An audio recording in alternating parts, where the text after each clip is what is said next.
हद इतनी करो कि हद की इंतहा हो जाए, हद इतनी करो कि हद की इंतहा हो जाए, कामयाबी इस तरह से मिले कि वह भी एक दास्ता हो जाए। तो मैं सुमित एक बार फिर आप सबका स्वागत करता हूं मेरे यूट्यूब चैनल के ऊपर। तो आज मैं आपके सामने एनटीए यूजीसी नेट का जो मॉर्निंग शिफ्ट का पेपर हुआ था 6 मार्च को, वो आपके सामने लेके आया हूं।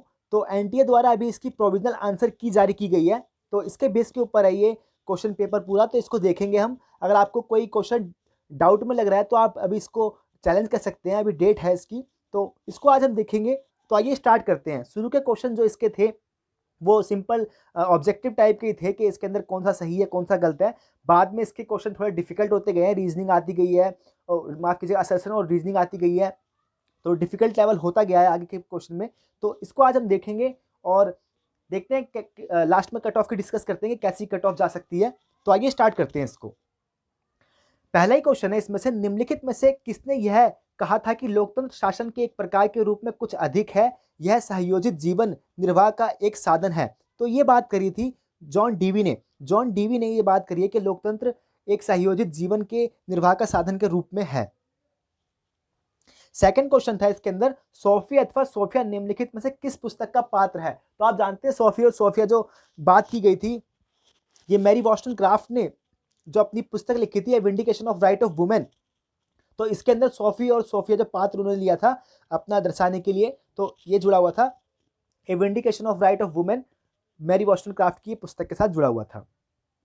थर्ड क्वेश्चन है, बहुसंस्कृतिवाद के विमर्श के निम्नलिखित में से किसने आंतरिक प्रतिबंध एवं बाहरी प्रतिबंध शब्द का प्रयोग किया। तो ये किया था मल्टीकल्चरलिज्म के अंदर विल किमलिका, विम किमलिका ने ये जो आंतरिक और बाहरी प्रतिबंध की बात करी है। तो इसका थर्ड ऑप्शन सही है, सेकंड ऑप्शन सही है, विल किमलिका। फोर्थ क्वेश्चन जो कि इस प्रकार है, निम्नलिखित में से किसके लिए एमपी फोस्टर ने कहा कि उनका राजनीतिक विचार प्रोटेस्टेंट धर्म की अपेक्षा पैगन पुनरुत्थान को अधिक प्रस्तुत करता है। तो ये बात करी थी मैकावली के संदर्भ में। तो इसका जो सही आंसर था पहला मैकावली के संदर्भ में था। तो आप देख सकते हैं कि ये सिर्फ अभी ऑब्जेक्टिव टाइप ही आ रहे हैं कि कौन किसने क्या कहा कैसे कहा। तो यही शुरू के क्वेश्चन इस प्रकार से ही थे इसके। हमारी आत्मा पूर्णता की ओर ले जाने हमारी आत्मा पूर्णता की ओर ले जाने वाले हमारे विज्ञान एवं हमारी कलाओं के उन्नयन के अनुपात में भ्रष्ट हो गई है, यह निम्नांकित में उल्लेखित है। तो ये discourse on the science and arts, ये इसके अंदर उल्लेखित है और ये रूसो के साथ जुड़ा हुआ था। Which of the following is not Aristotle work. तो अरिस्टोटल का जो वर्क नहीं था इसके अंदर, पॉलिटिक्स उन्होंने लिखी है, निकोमेनियन भी लिखी है, एडुमेन एथिक भी लिखी है। जो एपोलॉजी है, एपोलॉजी जो लिखी है ये प्लेटो ने लिखी है। तो इसका जो सही आंसर था ये एपोलॉजी इसके साथ नहीं जुड़े हुए हैं अरस्तु। सेवन क्वेश्चन जो कि इस प्रकार है, प्लेटो के अनुसार निम्नलिखित में से कौन एक पूर्ण एवं शाश्वत नियत है। तो आप देख रहे हैं आसान क्वेश्चन ही आ रहे हैं शुरुआत के किसने क्या कहा कैसे कहा, ऑब्जेक्टिव 4 ऑप्शन आ रहे हैं। तो ये बात करी थी जो विचार था प्लेटो के अनुसार निम्नलिखित में से कौन सा एक पूर्णता शाश्वत नियत है। तो ये विचार, ये सही है इसका ऑप्शन। आठवां क्वेश्चन है, द एनालिटिक्स सूती संग्रह निम्नलिखित में से किससे संबंधित है। तो सूती संग्रह जो संबंधित है वो संबंधित है कन्फ्यूशियस से। कन्फ्यूशियस ने सूती संग्रह की बात करी, कन्फ्यूशियस इसका सही आंसर है। नौवां क्वेश्चन है, दक्षिण अफ्रीका में भारतीयों द्वारा कब और कहां पर प्रदर्शन किया गया एवं उनके द्वारा एकत्रित होकर निष्क्रिय प्रतिरोध करने की विधिवत शपथ ली गई। तो जो ये शपथ ली गई थी दक्षिण अफ्रीका के अंदर, ये कब ली गई थी। तो ये ली गई थी 1906 के अंदर, जोहानिसबर्ग के अंदर ये शपथ ली गई थी 1906 के अंदर। भारतीयों ने जो निष्क्रिय प्रतिरोध की अपनी वहां पे प्रदर्शन किया था। तो इसका पहला ऑप्शन सही था। 10वां क्वेश्चन है, तो इसको देख लेते हैं 10वें क्वेश्चन को, निम्नलिखित में से किसने वर्ष 1925 में आत्मसम्मान आंदोलन, तो आप देख सकते हैं कितना आसान क्वेश्चन है, आत्मसम्मान आंदोलन किसका जुड़ा। तो ये पेरियार जी के साथ ईवी रामासामी नायकर जिन्हें पेरियार भी कहा जाता है, इनके साथ जुड़ा हुआ था। तो इसका थर्ड ऑप्शन सही था। तो ये सारे सिंपल से ऑब्जेक्टिव टाइप ही थे सारे क्वेश्चन। निम्नलिखित में से ये क्वेश्चन काफी इंटरेस्टिंग था और ये भारतीय राजनीतिक विचार के रूप से आया था ये। तो निम्नलिखित में से किसने विधि कानून को 2 प्रकार शरीयत एवं जवायत के रूप में वर्गीकृत किया। तो ये जियाउल बर्नी ने ये इसको वर्गीकृत किया था। तो ये आप देख सकते हैं दारा सिकोव तो हो ही नहीं सकता, इसके अंदर बसावा नहीं है। अब्दुल फजल इसको कंफ्यूजिंग करने के लिए डाला गया था, लेकिन जिसका सही आंसर था फोर्थ, इसका ऑप्शन सही था। 12वां क्वेश्चन जो कि इस प्रकार है, निम्नलिखित में से किस वर्ष एम.एन. रॉय ने रेडिकल पार्टी को खंडित समाप्त कर दिया था? तो जो इनको समाप्त किया था इन्होंने, तो ये किया था 1948 के अंदर इसको समाप्त कर दिया गया था। तो थर्ड इसका ऑप्शन सही था। रॉबर्ट नाजिक राज्य के दृष्टिकोण के बारे में अराजकतावादी अभिकथन से क्यों सहमत है? निम्नलिखित में से गलत तर्क को चुनिए। तो जो इसमें से गलत तर्क था, तो मैं देख लेते हैं एक बार कौन सा क्वेश्चन था ये 13वां क्वेश्चन था। 13वें का जो इसके अंदर यूजीसी नेट ने जो इसका ऑफिशियल आंसर दिया है, जो इसका गलत तर्क है, ये इसका अभिप्रेरक नागरिकों का कल्याण, तो इसका जो फोर्थ ऑप्शन है ये गलत बताया गया है, तो इसका यही ऑप्शन सही था। 14वां क्वेश्चन है, निम्नलिखित में से कौन सा कथन संघ लोक से यूपीएससी के बारे में सही नहीं है? तो यूपीएससी के बारे में जो सही नहीं है वो ये जो इन्होंने बताया यूपीएससी ने, ये कोई भी राज्य सरकार संघ लोक सेवा आयोग से संबंधित राज्य के लिए परीक्षाओं संस्कृत करने के लिए आग्रह कर सकती है। तो ये इसका सही नहीं है, राज्य सरकार नहीं कर सकती। राज्य सरकार के संदर्भ में अलग आयोग होते हैं, जैसे हम देखते हैं पीसीएस हो गया या यूपी पीसीएस हो गया, वो अलग आयोग होता है, और यूपीएससी तो केंद्र सरकार के लेवल पे होती है। तो इसका जो सही आंसर था, इसका फोर्थ ऑप्शन सही था इसका। 15वां क्वेश्चन जो कि इस प्रकार है, ये प्रेसिडेंट के इलेक्शन से रिलेटेड था, तो आइए इसको देख लेते हैं। तो 15वें क्वेश्चन में राष्ट्रपति चुनाव में किस संसद सदस्य के मत मूल्य के संदर्भ में निम्नलिखित में से कौन सा कथन सही है? तो जिसके अंदर सही है वो मैं आपको बता रहा हूँ। संसद सदस्य का मत मूल्य जो इसके अंदर जो पार्टिसिपेट करते हैं सभी राज्य एवं संघ शासित क्षेत्रों के सभी विधानसभा सदस्यों के कुल मतों का मूल्य, संसद में चुने गए सदस्यों का कुल मत का मूल्य। तो इस प्रकार से जो इसका जो गणना होती है वो ये इसका सही था। 16वां क्वेश्चन जो कि इस प्रकार है, निम्नलिखित में से कौन सा मौलिक कर्तव्य 86वें संविधान संशोधन के द्वारा अनुच्छेद 51A में जोड़ा गया? तो आप जानते हैं 86वां संविधान संशोधन हुआ था 2002 के अंदर, जिसके अंदर जोड़ा गया था माता पिता द्वारा अपने बच्चों को शिक्षा के अवसर प्रदान करना, 6 से 14 वर्ष के बच्चों के लिए शिक्षा के अवसर को प्रदान करना, ये जोड़ा गया था। तो सेकंड ऑप्शन इसका सही था। 17वां क्वेश्चन है जो कि इस प्रकार है, राष्ट्रीय अल्पसंख्यक आयोग 1992 के अंतर्गत केंद्र सरकार द्वारा गठित राष्ट्रीय अल्पसंख्यक आयोग द्वारा निम्नलिखित में से कौन सा 6 धार्मिक अल्पसंख्यक समुदाय अधिसूचित किए गए? तो जो ये अनुसूचित किए गए थे वो किए गए हैं मुस्लिम, ईसाई, सिख, बौद्ध, पारसी और जैन। तो इनको अनुसूचित होने का दर्जा दिया गया था इन 6 धार्मिक समूहों को। तो इस प्रकार से इसका फोर्थ ऑप्शन सही था। 18वां क्वेश्चन है जो कि इस प्रकार है, मतदान स्थल पर चुनाव का संचालन निम्नलिखित में से कौन करता है? जो मतदान जो स्थल होता है उस पर कौन करता है? तो जो इसका जो पीठासीन अधिकारी होते हैं, जो प्रेजाइडिंग ऑफिसर होते हैं, पीठासीन अधिकारी, वो मतदान स्थल पर पूरा चुनाव का संचालन करने का कार्य करते हैं। तो बहुत अच्छा क्वेश्चन था ये, तो इसका सेकंड ऑप्शन सही था। तो आप देख रहे हैं अभी जितने भी क्वेश्चन आ रहे हैं सारे ऑब्जेक्टिव टाइप ही आ रहे हैं कि कौन सा किसने कहा, कैसा क्या है। तो ये काफी इजी टाइप क्वेश्चन है अभी शुरुआत के। निम्नलिखित में से कौन जनहित याचिका के अगुआ पथ प्रदर्शक माने जाते हैं? तो ये न्यायमूर्ति PN भगवती जी को अगुआ कहा जाता है जनहित याचिका का, PIL का। तो इसका सेकंड ऑप्शन सही था। 20वां क्वेश्चन है जो कि इस प्रकार है, राष्ट्रीय ग्रामीण रोजगार गारंटी अधिनियम को बनाने में निम्नलिखित में से किसने योगदान दिया? तो राष्ट्रीय जो ग्रामीण रोजगार गारंटी अधिनियम को बनाने में किसने योगदान दिया है? तो ये दिया है जो इसका फर्स्ट ऑप्शन है जीन ड्रेज। तो ये काफी कंफ्यूजिंग क्वेश्चन था, तो जिसको यूजीसी नेट ने जो आंसर दिया है ये इसका पहला ऑप्शन दिया है, जॉय ड्रेज ने इनमें काफी ज्यादा योगदान दिया था, इसको फ्रेमिंग करने के इसमें कंट्रीब्यूशन दिया था। नागरिक चार्टर आंदोलन 21वां क्वेश्चन है, नागरिक चार्टर आंदोलन के लिए मूल रूप से बनाए गए 6 सिद्धांतों में निम्नलिखित में से कौन एक सिद्धांत नहीं है? तो जो इसका जो नहीं है इसके अंदर बताना था, तो इसके अंदर चुनाव था, मूल्य था, जवाबदेही था, लेकिन जो मात्रा थी ये नहीं था, तो इसका फोर्थ ऑप्शन ही सही था। 22वां क्वेश्चन है, निम्नलिखित में से कौन सा संशोधन दल विरोध से संबंधित है? तो एंटी डिफेक्शन लॉ से जो संबंधित था वो 52वां संविधान संशोधन अधिनियम था जो कि 1985 के अंदर आया था। तो इसका सेकंड ऑप्शन सही था। 23वां क्वेश्चन है लूथर गालिक द्वारा प्रतिपादित विभागीकरण के 4P सिद्धांत, 4P का तात्पर्य है। तो जो इन्होंने 4P का जब अपना सिद्धांत दिया था उसके अंदर जो शामिल था उसके अंदर था उद्देश्य, व्यक्ति, स्थान और प्रक्रिया। उद्देश्य, व्यक्ति, स्थान और प्रक्रिया, purpose, personal, place and process, ये संबंधित था। तो इसका पहला ऑप्शन सही था। 24वां क्वेश्चन देख लेते हैं। फॉलेट के अनुसार शक्ति और सत्ता के मध्य अंतर है। फॉलेट के अनुसार शक्ति और सत्ता के मध्य अंतर है। तो इसका ऑफिशियल आंसर है, मैं आपको बता देता हूं। तो 24वां क्वेश्चन था जो इसका आंसर दिया गया है एनटीए द्वारा। तो इसका सेकंड जो आंसर इसका सही बताया गया है कि शक्ति को भी प्रायोजित नहीं किया सकता, सत्ता प्रायोजित की जा सकती है। तो आप देख सकते हैं धीरे धीरे इसका लेवल जो है वो इंक्रीज हो रहा है। तो जो इसका सही आंसर था सेकंड ऑप्शन इसका सही था।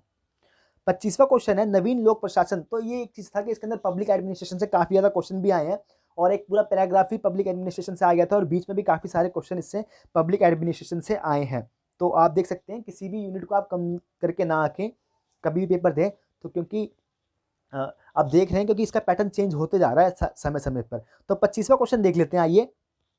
तो नवीन लोक प्रशासन पर आधारित साहित्य निम्नलिखित पर बल देता है। तो नवीन जो लोक प्रशासन है यानी new public management, new public administration, माफ कीजिएगा, तो वो किसके ऊपर बल देता है? तो वो देता है प्रासंगिकता, मूल्य समता और परिवर्तन पे, relevance, value, equity and change के ऊपर वो बल देता है न्यू पब्लिक एडमिनिस्ट्रेशन। 26वां क्वेश्चन जो कि इस प्रकार है, हैरल्ड लासफेल्ड के अनुसार निम्नलिखित में से कौन सी एक नीति चक्र की 5वीं अवस्था है? तो जो नीति चक्र की 5वीं अवस्था जो उन्होंने बताई थी वो बताई थी एप्लीकेशन। एप्लीकेशन जो है वो इसकी अनुप्रयोग, इसकी 5वीं अवस्था है। और पॉलिसी साइंस का जनक, पॉलिसी साइंस का पिता हैरल्ड लासफेल्ड को कहा जाता है। और इनकी एक पुस्तक थी politics, who gets and how, ऐसे करके इनकी एक पुस्तक है, वो भी बहुत इंपॉर्टेंट पुस्तक है। ये राजनीतिक सिद्धांत के पुनरुत्थानवादियों में से भी इन्हें जाना जाता है। 27वां क्वेश्चन जो कि इस प्रकार है, निम्नलिखित में से कौन सा मंत्रालय स्वच्छ सर्वेक्षण अभियान से संबंधित है? तो जो स्वच्छ सर्वेक्षण अभियान से संबंधित है वो संबंधित है ये शहरी कार्य मंत्रालय, आवासन एवं शहरी कार्य मंत्रालय। तो ministry of housing and urban affair इसके साथ जुड़ा हुआ है, स्वच्छ सर्वेक्षण अभियान के से संबंधित है। काफी कंफ्यूजिंग था, कई लोगों ने इसमें जल एवं स्वच्छता मंत्रालय भी लगा दिया, तो ये गलत हो गया था काफी लोगों का। लेकिन इसका सही आंसर है वो आवासन यानी हाउसिंग एंड अर्बन मंत्रालय जो मिनिस्ट्री है वो इसके साथ जुड़ी हुई है। 28वां क्वेश्चन, निम्नलिखित में से कौन सा वह पहला भारतीय राज्य है जिसने सामाजिक संपरीक्षा विधि को लागू किया? तो which of the following the first step bring social audit law? तो जो सोशल ऑडिट लॉ जो सबसे पहले लेके आया है वो लेके आया है मेघालय। मेघालय के अंदर ये सबसे पहले स्टार्ट किया गया था। तो इसका सेकंड ऑप्शन सही था। 29वां क्वेश्चन है, निम्नलिखित में से कौन सा मंत्रालय आयोग सुशासन सूचकांक से संबंधित है? निम्नलिखित में से कौन सा मंत्रालय आयोग सुशासन सूचकांक से संबंधित है? तो जो सुशासन के साथ संबंधित है वो संबंधित है ministry of personnel public grievances and pension, कार्मिक लोक शिकायत एवं पेंशन मंत्रालय। तो ये इसके साथ संबंधित है। तो ये भी काफी ज्यादा डिबेटेबल क्वेश्चन था क्योंकि कई लोगों ने इसके ऊपर जो नीति आयोग है, नीति आयोग समझ रहे थे इसका आंसर, लेकिन जो इसका नीति आयोग नहीं है, ये कार्मिक लोक शिकायत एवं पेंशन मंत्रालय जो कि संबंधित है गुड गवर्नर इंडेक्स के साथ। 30वां क्वेश्चन है, निम्नलिखित में से किस अधिनियम को हाइड एक्ट के रूप में जाना जाता है? हाइड एक्ट के रूप में किसे जाना जाता है? तो जो हाइड एक्ट के रूप में जाना जाता है वो जाना जाता है US India peaceful atomic energy corporation act. ये जो सेकंड है इसका यूएस भारत शांतिपूर्ण परमाणु ऊर्जा सहयोग अधिनियम, इसको हाइड एक्ट के रूप में जाना जाता है। तो ये देख सकते हैं आप, डिफिकल्ट लेवल अब धीरे धीरे इस क्वेश्चन का बढ़ ही रहा है। 31वां क्वेश्चन जो कि इस प्रकार है, निम्नलिखित में से कौन पंचशील सिद्धांत है? तो निम्नलिखित में से कौन सा पंचशील सिद्धांत है? तो जो पंचशील सिद्धांत जो इसके अंदर जो सही आंसर दिया गया इसका सेकंड ऑप्शन सही माना गया। तो ABD, एक दूसरे के प्रादेशिक अखंडता और संपूर्णता के प्रति पारस्परिक सम्मान करना, पारस्परिक अनाक्रमण करना और पारस्परिक लाभ के लिए समानता और सहयोग। तो ये पंचशील सिद्धांत के अंदर माना गया। एक दूसरे के मामले में हस्तक्षेप करना तो ये तो हो ही नहीं सकता, बिल्कुल भी नहीं हो सकता। समान अस्तित्व ये भी नहीं हो सकता क्योंकि सबका अस्तित्व अलग अलग प्रकार का है। तो ये दोनों नहीं थे, बाकी ये तीनों इससे संबंधित थे पंचशील सिद्धांत के साथ। और पंचशील और भारत और चाइना के बीच में और बर्मा के बीच में हुआ था, ये भी याद रखें आप, ये हिडन चीज़ है। और ये 1954 के अंदर हुआ था इसके ऊपर हस्ताक्षर। 32वां क्वेश्चन है, भारत की किस महिला पुलिसकर्मी ने सर्वप्रथम शांति स्थापना अभियान के कार्यों में भारत की किस महिला पुलिसकर्मी ने सर्वप्रथम शांति स्थापना अधिनियम के कार्यों में कब भाग लिया था? तो जो इसका जो आंसर सही है, वो ऐसे क्वेश्चन डिफिकल्ट हो जाते हैं, तो ये 1 जनवरी 2007 को ये भारत की महिला पुलिसकर्मी ने शांति स्थापना में भाग लिया था। तो आप इसको याद कर सकते हैं, बस कहाँ लिया था, कैसे लिया था, ये भी आप याद रखें। क्या पता आगे वाले क्वेश्चन के अंदर, आने वाले क्वेश्चनों में इससे रिलेटेड पूछ लेंगे कौन से देश के अंदर शांति स्थापना में भारत की महिला पुलिसकर्मियों ने भाग लिया था, ये भी आप याद रखें। 33वां क्वेश्चन जो कि इस प्रकार है, विस्तारित पड़ोस एक्सटेंडेड नेबरहुड भारतीय विदेश नीति का अवधारणात्मक छत्र बन गया है। नीचे दिए गए विकल्पों में से कौन सा विकल्प भारत के विस्तारित पड़ोस के कार्य क्षेत्र के अंतर्गत नहीं आता है? तो जो इसके अंदर नहीं आता है वो हमें बताना था। तो इसके अंदर जो पूर्वी अफ्रीका है वो नहीं आता है, बाकी स्वेज नहर, दक्षिण चीन सागर, प्रशांत एशिया, ये सारा चीज़ एक्सटेंडेड नेबरहुड पॉलिसी के तहत भारत का आता है, लेकिन जो ये पूर्वी अफ्रीका ये नहीं आता है। तो इसका थर्ड ऑप्शन सही था। 34वां क्वेश्चन जो कि इस प्रकार है, भारत के विदेश मंत्री एस जयशंकर ने बहुपक्षीय कार्रवाई के बारे में भारत के उपागम को 5S के रूप में रखा है। तो ये डाउट क्वेश्चन है, ये अभी डाउट क्वेश्चन रहा है अभी जो मैंने देखा है, क्योंकि इसके अंदर सभी चीज़ें हैं कहीं ना कहीं। तो इसको आप चैलेंज भी कर सकते हैं, आप देख भी सकते हैं अच्छी तरीके से, अगर पढ़ भी सकते हैं 5S की जो उन्होंने बात करी थी। लेकिन जो एनटीए ने जो इसका आंसर दिया है वो इन्होंने पहला इसका आंसर सही दिया है। तो मैं एक बार देख लेता हूँ इसको। 34वां का जो 634, तो इसका जो सेकंड ऑप्शन है इन्होंने जो एनटीए ने इसका सही आंसर दिया है, लेकिन इसके ऊपर डाउट है क्योंकि उन्होंने 5S की बात करी थी, इसके अंदर सभी चीज़ें आ रही हैं कहीं ना कहीं। तो इसको आप देख सकते हैं एक बार अच्छी तरीके से। निम्नलिखित में से किस सम्मेलन में विश्व बैंक की स्थापना का निर्णय लिया गया? तो ये लिया गया था विश्व बैंक के जो निर्माण का ब्रेटन वुड्स सम्मेलन जो हुआ था, इसके तहत विश्व बैंक की स्थापना का निर्णय लिया गया था। निम्नलिखित में से किस वर्ष, ये तो कितना आसान क्वेश्चन था, तो ये 1945 के अंदर संयुक्त राष्ट्र संघ की स्थापना की बात की गई थी।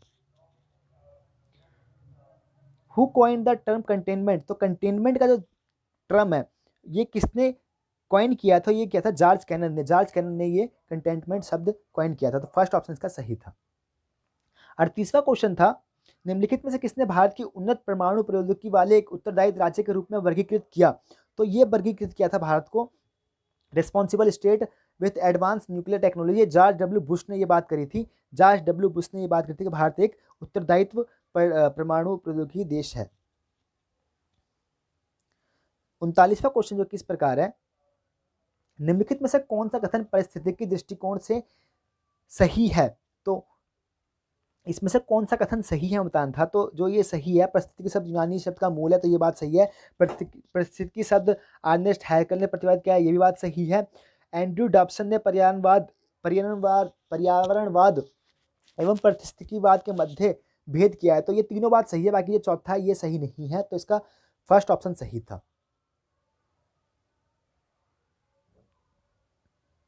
40वां क्वेश्चन जो कि इस प्रकार है, निम्नलिखित में से यह किसका विश्वास कथन है कि अधिसंरचना सुपर स्ट्रक्चर सापेक्षिक रूप से स्वायत्त होती है? तो ये किसने बात करी है? तो ये बात करी है BCD। तो ग्रामशी ने बात करी है, पोलांजा ने बात करी है, माओ जेडोंग ने करी है, लेकिन लॉय अल्थ्यूजर है, ये इन्होंने यंग मार्क्स और ओल्ड मार्क्स के बीच इन्होंने विभेद किया है, ना कि सुपर स्ट्रक्चर और ये इसके बीच में इन्होंने विभेद नहीं किया है। तो ये तीनों इसके सही ऑप्शन थे, तो थर्ड ऑप्शन इसका सही था। और ये लुई अल्थ्यूजर को आप याद रखें, इन्होंने यंग मार्क्स और ओल्ड मार्क्स के बीच विभेद करने का कार्य किया है। 41वां क्वेश्चन है, मैकावली की द प्रिंस माफ कीजिएगा, मैकावली की पुस्तक द प्रिंस के संदर्भ में निम्नलिखित में से कौन सा कथन सही है? तो मैकावली ने जो पुस्तक लिखी द प्रिंस, इसके संदर्भ में कौन सा कथन सही है? तो इस पुस्तक में द्वि नैतिकता को स्थापित किया गया था, ये बात सही है। और यह पुस्तक एक नागरिक सेना के पक्ष के रूप में बात रखती है, तो ये बात सही है। तो इसका बी और डी सही था, तो इसका फर्स्ट ऑप्शन सही था। 42वां क्वेश्चन जो कि इस प्रकार है, जॉन लॉक के बारे में निम्नलिखित में से कौन सा कथन सही है। तो जॉन लॉक के बारे में जो कथन सही है वो वे अनुभववाद से समर्थक थे। तो अनुभववाद से वो जुड़े हुए थे कहीं ना कहीं। और जो फ्रांसिस फैकल है, वो याद रखें आप, इंपेरियलिज्म के पिता कहा जाते हैं, अनुभववाद के पिता फ्रांसिस फैकल। लेकिन जो जॉन लॉक है इसके साथ संबंधित है। उन्होंने मानव समझ से संबंधित सरोकारों पर निबंध लिखा, तो ये बात भी सही है। वह सीमित लिमिटेड राज्य में विश्वास करते हैं, ये बात भी सही है। लोकप्रिय संप्रदाय की बात उन्होंने नहीं की है, ये रूसो ने बात करी थी, तो ये इसके साथ नहीं जुड़े हुए थे। बाकी ये पहला, दूसरा, तीसरा जुड़े थे, तो इसका फर्स्ट ऑप्शन सही था। 43वां क्वेश्चन जो कि इस प्रकार है, टैगोर के दर्शन के संदर्भ में निम्नलिखित में से कौन से सही हैं। तो जो टैगोर का जो दर्शन था उसके संदर्भ में सही थे वो थे, वह टैगोर एक सच्ची स्वतंत्रता के प्रतिपादक थे, सही बात है ये। टैगोर शाश्वत सत्य के अन्वेषक बनकर उभरे, ये बात भी सही है। टैगोर ने विविधता में सृजनात्मक एकता को प्रोत्साहित किया, ये बात भी सही है। टैगोर आक्रामक राष्ट्रवाद के समर्थक थे, तो आप देख सकते हैं कितने टफ ये है, ऐसी बात उन्होंने नहीं करी है, तो इसके वो समर्थक नहीं थे, इसका इन्होंने विरोध किया है आक्रामक राष्ट्रवाद का, तो ये सही नहीं है। बाकी ये तीनों सही हैं, तो इसका ए बी सी, तो फर्स्ट ऑप्शन इसका सही है। 44वां क्वेश्चन जो कि संबंधित है, कौटिल्य के अनुसार दंड नीति के उद्देश्य कौन से हैं। तो दंड नीति के जो उन्होंने उद्देश्य बताए थे वो ए बी सी, ए इसका फोर्थ ऑप्शन सही जो यूसी नेट ने आंसर दिया इसका। तो देख लेते हैं इसको। अनार्जित का अधिग्रहण, ये इन्होंने बात करी थी। अर्जित का प्रस्तुतिकरण, ये बात करी है। संरक्षित संवर्धन की बात करी है, और संरक्षित उचित वितरण। तो इस प्रकार से इन्होंने ए बी डी ई से इन्होंने ये बात करी है दंड नीति के उद्देश्य के रूप में।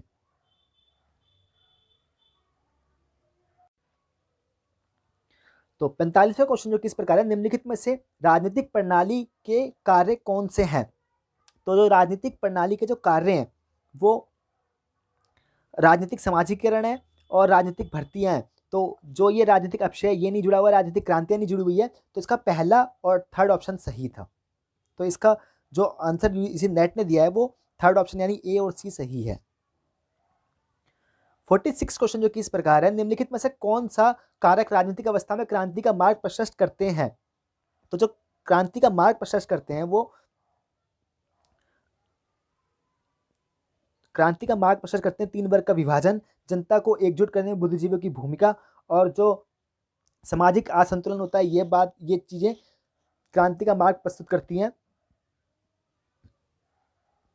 शांति की तीव्र इच्छा, तो आप देख सकते हैं शांति की तीव्र इच्छा ये तो क्रांति का मार्ग प्रशस्त नहीं करेगी, अभिवृद्धि परिवर्तन भी नहीं करेंगी। तो ए बी सी इसका सही आंसर है। 47 क्वेश्चन है, निम्नलिखित में से कौन सा लोकसभा के अध्यक्ष की शक्तियां के बारे में सही है। तो जो लोकसभा के अध्यक्ष की जो शक्तियां हैं उसके संदर्भ में जो सही बात की गई है वो दल विरोधी कानून स्पीकर पर अपनी पार्टी को छोड़ने की स्थिति में भी अनुप्रयोज्य होता है, तो ये बात सही है। और जब स्पीकर पद से हटाए जाने के लिए किसी भी मामले में वह सदन में मतदान कर सकता है, तो ये बात भी सही है। लेकिन ये जो सेकंड है इसका सही नहीं है। जब स्पीकर को उसके पद से हटाए जाने का प्रस्ताव विचाराधीन हो तो वह अध्यक्ष नहीं करता, तो ये बात नहीं थी। और ये जो फर्स्ट और थर्ड इसके अंदर सही था। 48 क्वेश्चन जो किस प्रकार है, भारतीय संविधान की उद्देशिका के संदर्भ में निम्नलिखित में से कौन सा कथन सही है। तो जो इसके संदर्भ में सही है, बेरुबारी मामला सही था। बेरुबारी मामले में उच्चतम न्यायालय ने निर्णय दिया कि उद्देशिका संविधान का भाग नहीं है, तो ये बात सही है। ये केशवानंद भारती मामले में कही गई थी कि प्रस्तावना भारतीय संविधान का भाग है, तो ये बात कही गई थी। और जो केशवानंद भारती में इसका संविधान का भाग तो मैंने आपको बता दिया, तो इसके अंदर एक कही गई थी। तो लेकिन ये जो थर्ड है ये इससे संबंधित नहीं था, तो पहला और दूसरा ही सही कथन था इसका। तो इसका जो थर्ड ऑप्शन था वो सही था।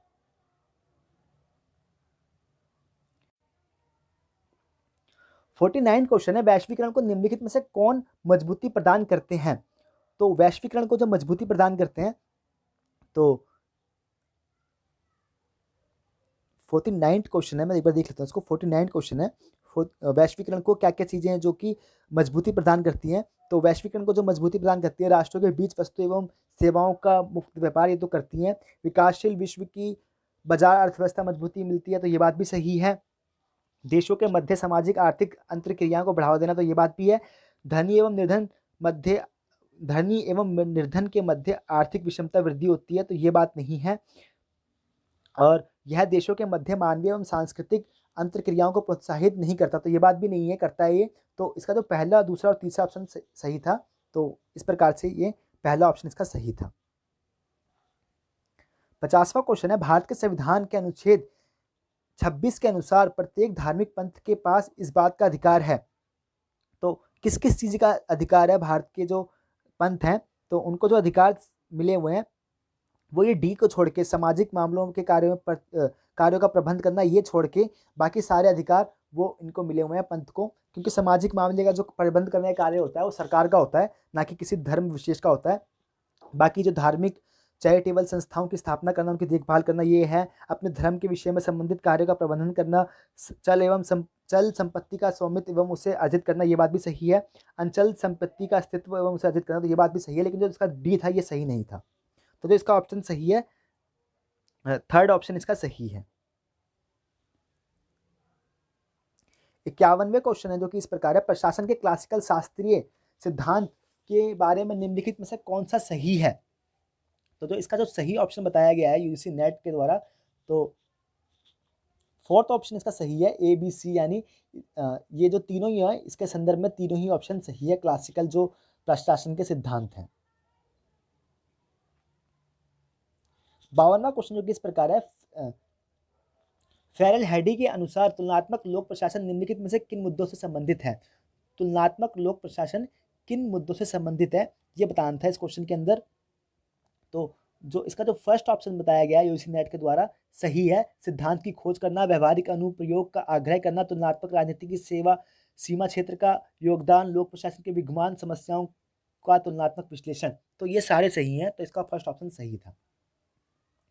53rd क्वेश्चन है, 53वां क्वेश्चन, निम्नलिखित में से जनहित याचिका पीआईएल के बारे में कौन सा कथन सही नहीं है। तो इसके बारे में जो सही नहीं है वो हमें बताना था। तो जो इसका जो सही नहीं है वो पहला और डी इसका संबंधित सही नहीं है, तो इसका फोर्थ ऑप्शन सही था। तो देख लेते हैं इसके अंदर जो सही है, हम देख रहे हैं इसको, पीआईएल 32 के संदर्भ में है और 226 के संदर्भ में पीआईएल संबंधित है, दाखिल किया सकती है। और जो केवल पंजीकृत नागरिक समाज संगठन पीआईएल दाखिल कर सकता है, तो ये बात नहीं है, किसी के ब्याह पे कोई भी पीआईएल दाखिल कर सकता है, तो ये बात तो गलत ही है। पीआईएल को दाखिल करने के लिए कोई कोर्ट शुल्क फीस नहीं लगाया जाता, तो ये बात भी गलत है, कुछ होता है, थोड़ी बहुत फीस होती है। तो इस प्रकार से जो इसका सही ऑप्शन था वो पहला, दूसरा और तीसरा, यानी बी और सी इसका सही था। तो इसका ऑप्शन सही बन रहा है, मैं आपको बता देता हूँ, सही नहीं है।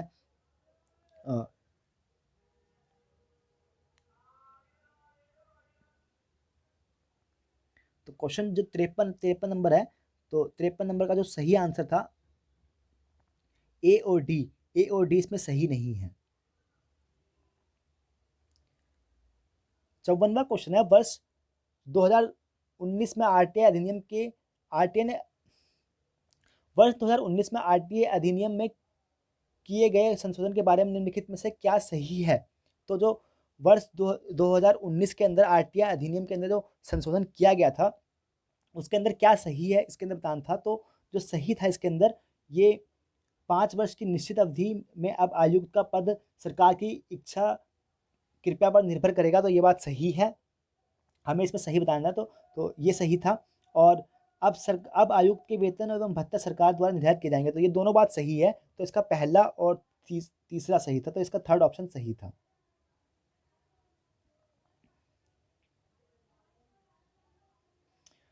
पचपनवा क्वेश्चन है जो कि इस प्रकार है, भारतीय विदेश नीति के मूल कौन से हैं। तो भारतीय विदेश नीति के जो मूल्य हैं वो आदर्शवाद एवं यथार्थवाद का मिश्रण है, सहिष्णुता का मूल्य भी है, और साम्राज्यवाद का और उपनिवेशवाद का विरोध भी करना है, प्रादेशिक विस्तार, भारत कभी प्रादेशिक विस्तार नहीं करता है, पड़ोस सर्वप्रथम नेबरहुड की राजनीति है, तो ये बात भी नहीं है, तो इसका पहला, दूसरा और तीसरा सही था, तो इसका फर्स्ट ऑप्शन सही है। 56वां क्वेश्चन जो कि इस प्रकार है, निम्नलिखित में से कौन सी शीत युद्ध की विशेषता नहीं है। तो जो शीत युद्ध की विशेषता नहीं है वो गुटनिरपेक्ष देशों के विरुद्ध आर्थिक नाकेबंदी थी, ये बात नहीं है, ये बात नहीं है। और तृतीय विश्व के देशों में प्रत्यक्ष रूप से सम्मिलित थे, तो ये बात भी नहीं है, तो ये दोनों नहीं है। बाकी परमाणु हथियार की होड़ थी इसके अंदर, प्रोपेगेंडा युद्ध था, दोनों था, और जो नहीं है और ये नहीं था इसका। तो इसका सी और डी ऑप्शन, सी ऑप्शन सही था इसका। ये असर्शन और रीजनिंग से संबंधित था 57वां क्वेश्चन। तो आइए देख लेते हैं इसको। तो द्वितीय विश्व युद्ध की समाप्ति के बाद से ही अंतर्राष्ट्रीय वातावरण पर सोवियत संघ के साथ अमेरिकी संबंधों का प्रभुत्व रहा, जिसका शीत युद्ध के लक्षण के रूप में वर्णन किया जाता है। तो ये बात सही है, क्योंकि शीत युद्ध ने न केवल अमेरिकी एवं सोवियत संघ के साथ अमेरिका से संबंध देशों और सोवियत संघ के मित्र राष्ट्रों, बल्कि अन्य गुट निरपेक्ष देशों के साथ अमेरिकी और उसके मित्र के संबंधों में रक्त रंजित किया।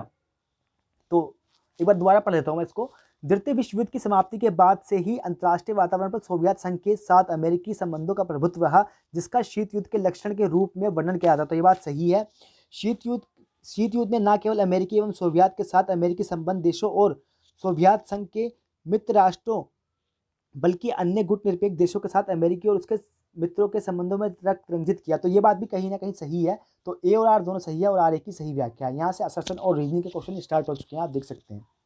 तो इसका पहला ऑप्शन सही था, ए और आर दोनों सही है और आर ए की सही व्याख्या है। ये भी असर्शन और रीजनिंग से संबंधित क्वेश्चन है, तो देख लेते हैं इसको। 58वां क्वेश्चन है, हमारे समय में इतिहास वह है जो दस्तावेज को स्मारकों में रूपांतरित करता है। तो ये बात सही है, क्योंकि ज्ञान का पुरातत्व विज्ञान स्मारकों के अंतर्भूत वर्णन अंकन की खोज करता है। तो ये बात सही है और ए और आर दोनों सही है और आर ए की सही व्याख्या है।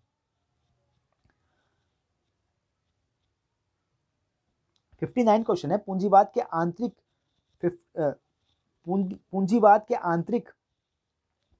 आंतरिक विरोधाभास पूंजीवाद को समाप्त कर देंगे। तो ये बात कही थी मार्क्स ने, आप जानती हैं। क्योंकि अधिशेष मूल्य का शोषण पूंजीवाद का सबसे बड़ा विरोधाभास है। तो ये बात भी कहीं ना कहीं सही है। तो इसका ए और आर दोनों सही था और आर ए की सही व्याख्या थी। 60वां क्वेश्चन जो कि इस प्रकार है, आर्थिक रूप से सर्वोदय व्यवस्था की रूपरेखा देश में एक संतुलित एवं सामायिक आर्थिक व्यवस्था स्थापित करने का प्रयत्न करेगी। तो ये बात सही है। जयप्रकाश लोगों के आर्थिक जीवन में कृषिगत क्रियाकलापों का प्रथम स्थान प्रदान करना चाहते हैं। तो ये दोनों बात सही है, लेकिन जो इसकी व्याख्या है वो सही नहीं है। तो जो यूजीसी नेट ने जो इसका आंसर दिया है वो सेकंड ऑप्शन इसको सही माना है। तो ये काफ़ी कंफ्यूजिंग होते हैं कि कौन किसकी व्याख्या कर रहा है नहीं कर रहा है। तो ये काफ़ी फंसाने वाले क्वेश्चन हो जाते हैं कहीं ना कहीं। 61वां क्वेश्चन है जो कि इस प्रकार है, तो राजनीतिक संस्कृति राजनीति के बारे में विचारों और मनोभावों का एक समुच्चय है, जैसा कि लोगों के मौखिक और अमौखिक विभाग सम्मिलित हैं। तो ये बात आप जानते हैं कि जो राजनीतिक होती है वो विश्वासों और मनोभावों का समुच्चय होती है। राजनीतिक संस्कृति में प्रतीकात्मक और रूपात्मक प्रतिमान मॉडल इस बात का घोतक है कि उतनी ही राजनीतिक संस्कृति हो सकती है जितनी कि राजनीतिक प्रणाली में राजनीतिक विकास की गतिशीलता। तो ये बात भी कहीं ना कहीं सही है और ए और आर दोनों की सही है, लेकिन आर ए की सही व्याख्या नहीं है। ये एनटीए ने जो बताया है उसके हिसाब से। तो इसका सेकंड ऑप्शन सही है।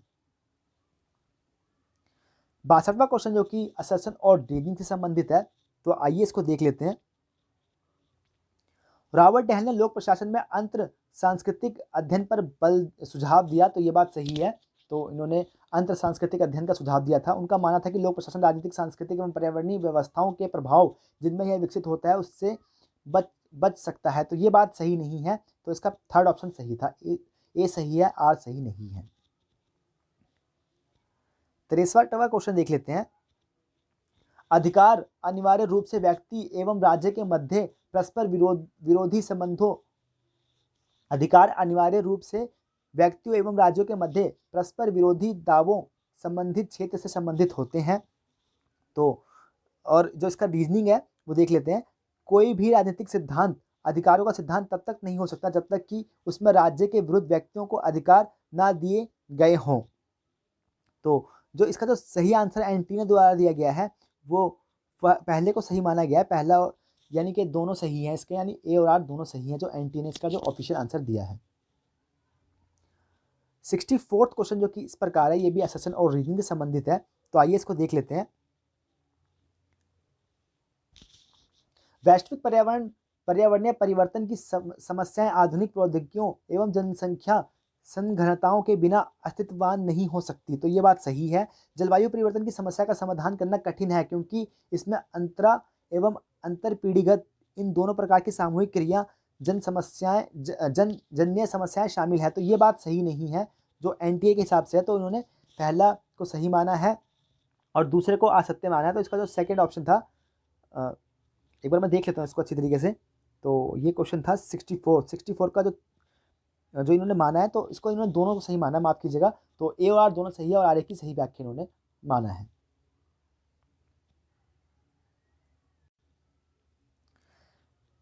65वां क्वेश्चन है, नेहरू ने समाज के समाजवादी प्रतिरूप का समर्थन किया।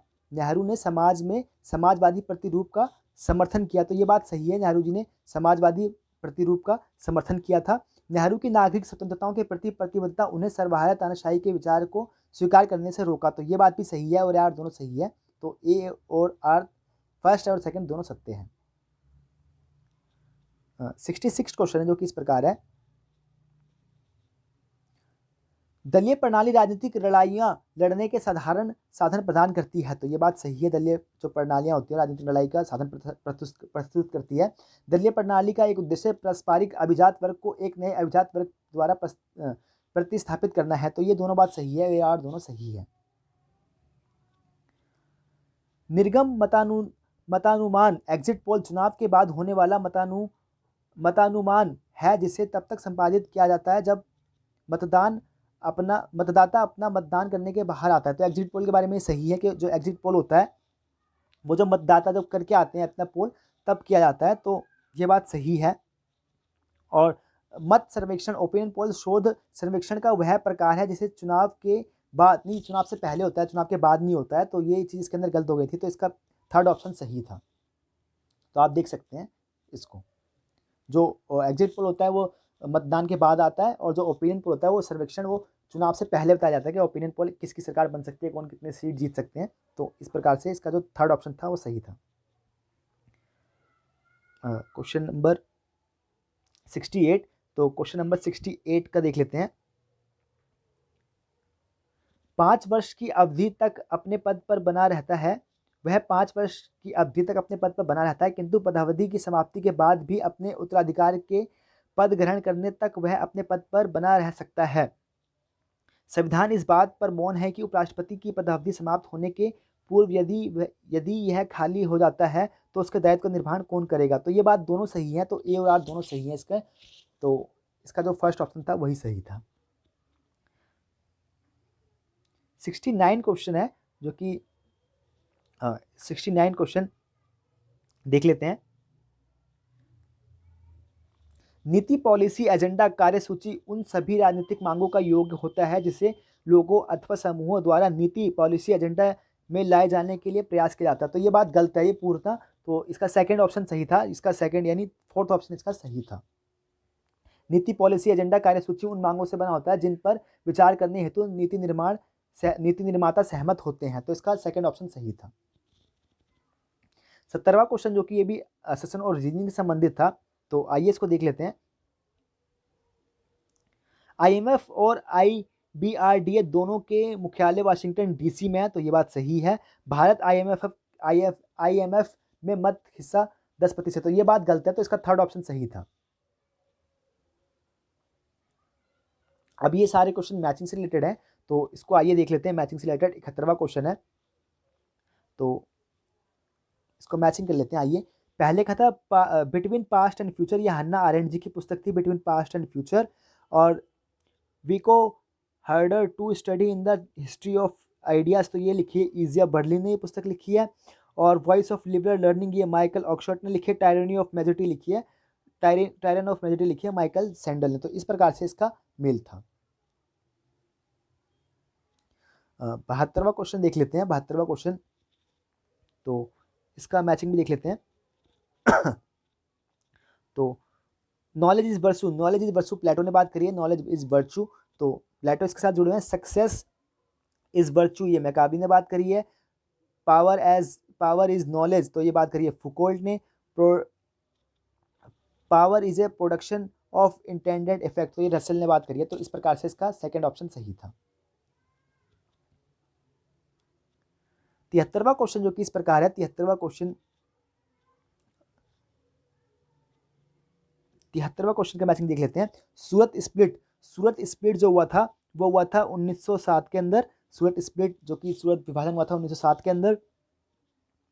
और जो क्विट इंडिया मूवमेंट हुआ था वो 1942 के अंदर हुआ है। नॉन कॉपरेशन मूवमेंट आप जानते हैं 1921 तक महागात सत्याग्रह हुआ था वो 1927 के अंदर हुआ था। तो इस प्रकार से इसका मेल था, तो सेकंड ऑप्शन इसका सही था।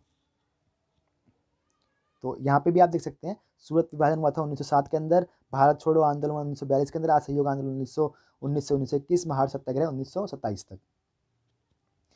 तो 74वां क्वेश्चन ये भी मैचिंग से रिलेटेड है, तो आइए इसको देख लेते हैं। तो politics change in under development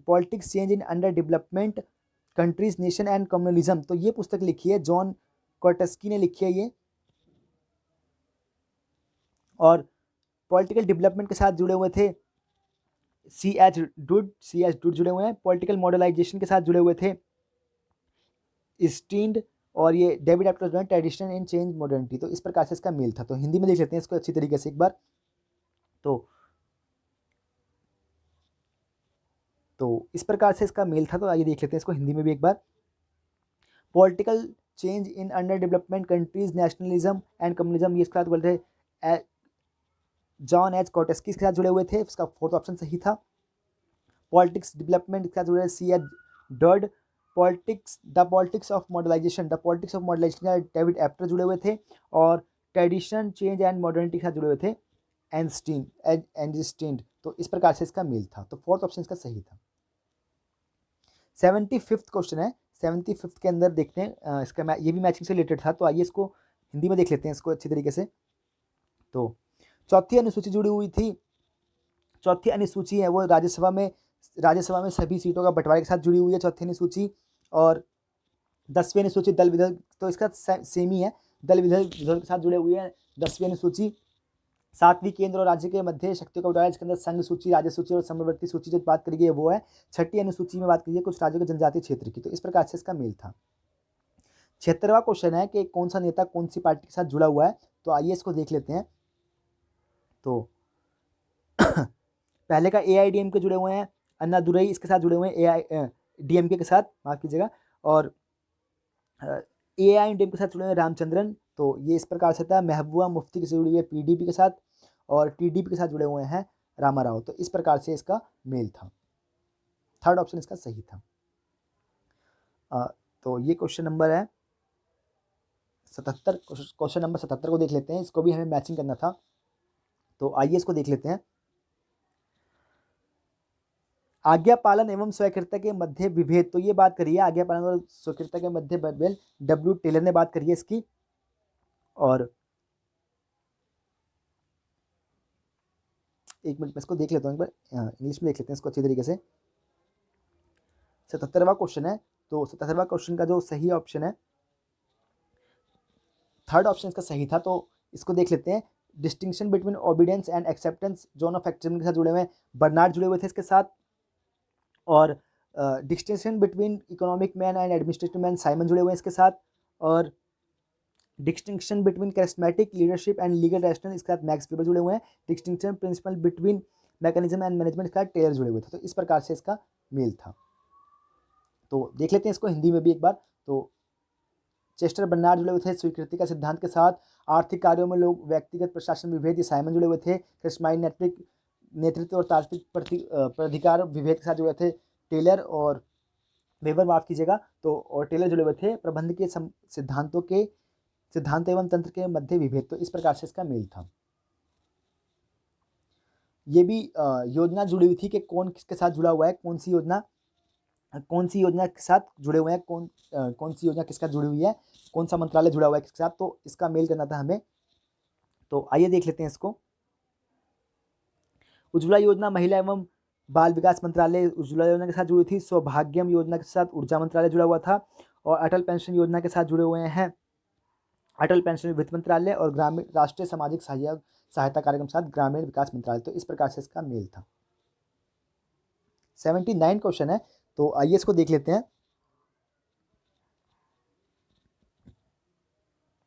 तो इसको Indian peace keeping force in Sri Lanka, तो इसका इंडियन पीस कीपिंग जो फोर्स थी इसके साथ जुड़े हुए थे राजीव गांधी जी। शिमला समझौता जो हुआ है वो हुआ था इंदिरा गांधी जी के साथ। लाहौर जो हुआ था ये हुआ था अटल माफ़ कीजिएगा, लाहौर घोषणा हुई थी अटल बिहारी वाजपेयी के साथ। एक्ट ईस्ट नीति के साथ जुड़े हुए हैं नरेंद्र मोदी जी। तो इस प्रकार से इसका मेल था। 80वां क्वेश्चन जो कि इस प्रकार है, इसको भी हमें मैचिंग करना था कौन किसके साथ जुड़ा हुआ है। तो आइए इसको देख लेते हैं। काफ़ी लेंथी क्वेश्चन है ये, तो आप देख सकते हैं, मैं भी अब थकने लग गया हूँ इसके अंदर। तो थर्ड है, तो इसको मैचिंग लेते हैं। इसका जो बांडुक था ये 1955 के अंदर हुआ था, बेलग्रेड 1961 के अंदर हुआ था, नई दिल्ली में शिखर सम्मेलन 1983 के अंदर, 1998 के अंदर डरबन के अंदर शिखर सम्मेलन। तो ये गुट निरपेक्ष आंदोलन के जो सम्मेलन हुए थे उसके साथ ये जुड़ा हुआ था। तो अब ये मैं इसका क्रॉनोलॉजी के साथ सेट करना था कि कौन सा कब जुड़ा हुआ है, कौन सा ईयर क्या है। तो आइए जो देख लेते हैं इसको भी। 81वां क्वेश्चन जो कि इस प्रकार है, तो निम्नलिखित में से सही उत्तर का चयन कीजिए। एक बार देख लेता हूँ पूरा क्वेश्चन। निम्नलिखित अवधारणाओं को उनके विकास के कालानुक्रम ढंग से व्यवस्थित करना है। तो जो सबसे पहले आया था वो आइए विविध सिद्धांत, इसका जो आया है। तो एक बार देख लेता हूँ मैं इसको। 80वां क्वेश्चन है ये, 81वां क्वेश्चन है, माफ़ कीजिएगा। तो 81 क्वेश्चन, तो जो सबसे पहले इसके अंदर जो इसको कालानुक्रम क्रोनोलॉजिकली हमें सेट करना था। तो सबसे पहले आइए विधिक संप्रभुता आई है, इसके बाद सबसे पहले ये आई है पहले नंबर पे। उसके बाद जो राजनीतिक संप्रभुता आई है, फिर उसके बाद लोकप्रिय संप्रभुता आई है थर्ड पे, और फोर्थ पे आई है बहुल संप्रभुता का सिद्धांत। तो इसका थर्ड ऑप्शन सही था। 82 नंबर क्वेश्चन है, तो 82 नंबर का हम देख लेते हैं। इसको भी क्रोनोलॉजिकल ऑर्डर में हमें सेट करना था। तो आइए इसको देख लेते हैं। सबसे पहले जो आया है वो ह्यूमन कंडीशन आई है, सबसे पहले पुस्तक ये आई थी। उसके बाद इसका जो सेकंड ऑप्शन है, इसका जो मैं देख लेता हूँ एक बार, जो इसका फर्स्ट ऑप्शन है वो सही है, यानी जो इसका BADC इसका सही है। निम्नलिखित संकल्पनाओं को उनके अभिभाव उद्भव के क्रम में हमें व्यवस्थित करना था। तो देख लेते हैं इसको भी। तो सबसे पहले जो आया है वो सब क्रांति चाणक्य ने दी थी, यानी कौटिल्य ने जो सबसे पहले दिया है सब क्रांति का। तो सबसे पहले तो यही होगा, और इसमें बहुत आसान था, सबसे पहले एक ही ऑप्शन था, तो यही ऑप्शन इसका सही था। तो सबसे पहले सब क्रांति ये आई थी। उसके बाद उग्र मानवतावाद जो कि एम.एन. रॉय ने दिया था ये अवधारणा, फिर उसके बाद सत्याग्रह की अवधारणा आई है, फिर संपूर्ण क्रांति आई है। तो इस प्रकार से इसका मैचिंग था। 84वां क्वेश्चन है, जो कि संविधान में निम्नलिखित विशेषताओं को उस कालक्रम में व्यवस्थित कीजिए जैसा कि वह समय के साथ विकसित हुई है। तो इसको व्यवस्थित करना था कि कौन कैसे क्रम में आई है। तो जो इसका सही ऑप्शन था वो फोर्थ ऑप्शन सही है इसका। तो मैं आपको डायरेक्ट बता रहा हूँ, इसका CBDA इसका सही क्रम था। 85 क्वेश्चन को भी हमें कालानुक्रम करना था। तो ये थोड़ा इसके अंदर डाउट है कि ये महिलाओं और पुरुष के कार्य में समान वेतन के संदर्भ में जो 39D है, तो इसके ऊपर भी कई डाउट आया है। तो इस क्वेश्चन को आप देख सकते हैं। तो जो इसका जो NTA द्वारा आंसर दिया गया है, मैं आपको आंसर इसका सेकंड बताता हूँ। इसका जो सेकंड आंसर है वो NTA द्वारा इसका सही बताया गया है। ये जो विभिन्न आंदोलन हुए हैं भारत के संदर्भ में, तो उसको कालानुक्रम करना था हमें कि कौन सा पहले हुआ है, कौन सा बाद में हुआ है। तो आइए इसको देख लेते हैं। तो सबसे पहले हुआ चिपको आंदोलन, फिर उसके बाद एपिको आंदोलन हुआ है, फिर उसके बाद नर्मदा बचाओ आंदोलन हुआ है, फिर जन लोकपाल बिल, फिर उसका सबसे लास्ट में जल आंदोलन। तो इस प्रकार से इसका सही ऑप्शन सेकंड ऑप्शन सही था। एल्टन मैयो के निम्नलिखित प्रयोगों को कालानुक्रम ढंग से व्यवस्थित कीजिए।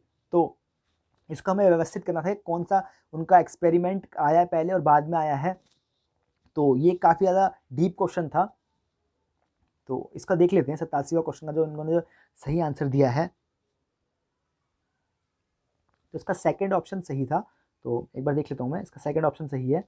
तो सबसे पहले इल्यूमिनेटिंग एक्सपेरिमेंट ये आया है, फिर उसके बाद रिले असेंबली टेस्ट आया है, फिर मास इंटरव्यू प्रोग्राम, फिर डी बैंक फायरिंग एक्सपेरिमेंट। तो इस प्रकार से इसका मेल था।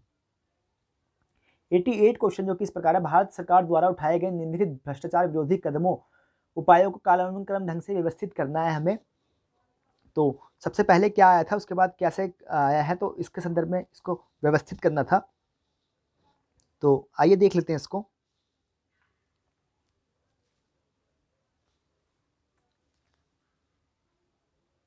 तो इसका जो सही आंसर है, जो एनटीए द्वारा दिया गया है, वो डी ऑप्शन सही दिया गया है। सबसे पहले बेनामी एक्ट आया है, फिर उसके बाद धन शोधन निवारण अधिनियम आया है, फिर उसके बाद भ्रष्टाचार विरोधी, फिर उसके बाद कालाधन संबंधी। तो इस प्रकार से इसका सेकंड ऑप्शन सही था। 89 क्वेश्चन है जो कि एयरफोर्स के जो विभिन्न एक्सरसाइज होते हैं, संयुक्त अभ्यास, उसको कालानुक्रम से व्यवस्थित करना था।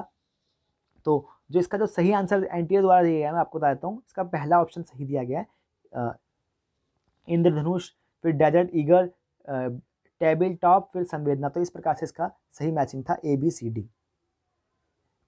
90 क्वेश्चन था, बिग समिट की क्रोनोलॉजी को हमें सेट करना था कि कौन सा सम्मेलन कब हुआ है और कैसे हुआ है।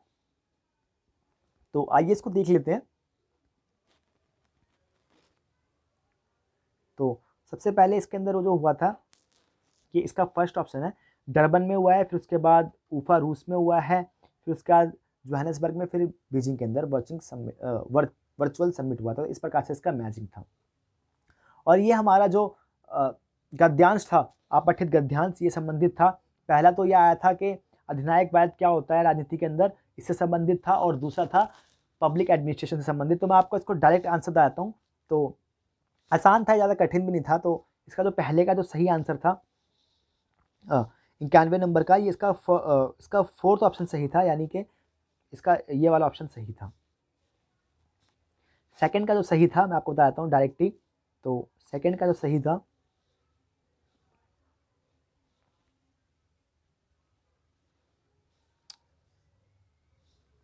तो इसका फर्स्ट ऑप्शन सही था। थर्ड का जो सही ऑप्शन था 93 नंबर क्वेश्चन जो किया, इसका 872, यानी फोर्थ ऑप्शन इसका सही था। और फोर्थ का जो फोर्थ था उसके अंदर जो सही था वो 75th, यानी 72 नंबर ये हो गया था। तो जो 75th है, इसका थर्ड ऑप्शन सही था। तो किसी को भी अगर इसका पेपर चाहिए तो मेरे साथ ग्रुप में जुड़ सकता है, मैं उसको वहाँ पे इसको प्रोवाइड करवा दूंगा। तो आप मेरे से वहाँ से ले सकते हैं, उसको मैं वहाँ पे आपको दे दूंगा। और ये सेकंड जो पैराग्राफ था वो पब्लिक एडमिनिस्ट्रेशन से रिलेटेड था। तो इसका भी मैं आपको एग्जैक्ट आंसर बता देता हूँ, आप देख सकते हैं इसका। अगर आपको स्क्रीनशॉट लेना है या फिर पढ़ना है तो आप स्क्रीनशॉट लेके पढ़ सकते हैं आप। और अगर किसी को चाहिए तो मैं उसको ग्रुप में PDF उसका प्रोवाइड करवा ही दूंगा। तो जो 96 क्वेश्चन था, तो साइंटिफिक मैनेजमेंट, तो इसका तो पहला ऑप्शन जो इसका सही था 81, इसका ऑप्शन सही था। और जो इस वाले क्वेश्चन का जो सही आंसर था 97 वाला जो आंसर था 887, तो इसका थर्ड ऑप्शन सही था। तो इस प्रकार से ये था, आप मेरे से ग्रुप में ले सकते हैं इसको। तो उम्मीद करता हूँ आपको थोड़ा बहुत अच्छा लगा होगा, और कुछ कमी रहेगी तो कमेंट करके जरूर बताएं आपने मेरी वीडियो को देखा। और हाँ, इसकी मैं कट ऑफ आपको बता दूँ, कट ऑफ के लिए जो बताया जा रहा है कि ये जो इसका फर्स्ट पेपर था, पेपर फर्स्ट काफ़ी डिफिकल्ट था। तो उसके अंदर मान के चलिए आप 25 से 30 के बीच में आप सेफ हो सकते हैं।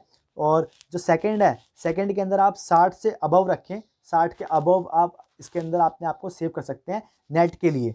और जो JRF के लिए है, JRF के लिए मान के चलिए आप कि 30 से प्लस वाले जो पेपर फर्स्ट के अंदर 30 से प्लस वाले 30 प्लस वाले पेपर फर्स्ट के अंदर, और 65 प्लस वाले JRF के लिए अपने आप को कहीं ना कहीं एलिजिबल मान सकते हैं। और लेकिन जो नेट के लिए है वो 30 तक और 60 तक मान सकते हैं अपने आप को, क्योंकि पेपर ठीक ठाक था। तो इस प्रकार से इसकी कट ऑफ बन सकती है। तो उम्मीद करता हूँ आपको अच्छा लगा होगा। कुछ कमी रहेगी तो कमेंट करके जरूर बताएं।